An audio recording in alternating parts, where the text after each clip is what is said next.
ईरानी parliament के national security commission के तर्जुमान इब्राहिम रज़ाई ने कहा कि ईरान मुस्तकिल कह रहा था कि वो किसी सूरत जंगबंदी माहदे की खिलाफ वर्जी और लबनान पर हमले बर्दाश्त नहीं करेगा। आज रात इसराइल ने हमारा जवाब देख लिया।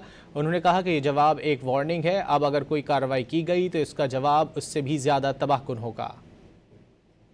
ईरानी पार्लियामेंट के नेशनल सिक्योरिटी कमीशन के तर्जुमान इब्राहिम रज़ाई ने कहा कि ईरान मुस्तकिल कह रहा था कि वो किसी सूरत जंगबंदी माहदे की खिलाफ वर्जी और लबनान पर हमले बर्दाश्त नहीं करेगा। आज रात इसराइल ने हमारा जवाब देख लिया। उन्होंने कहा कि ये जवाब एक वार्निंग है। अब अगर कोई कार्रवाई की गई तो इसका जवाब उससे भी ज़्यादा तबाहकुन होगा।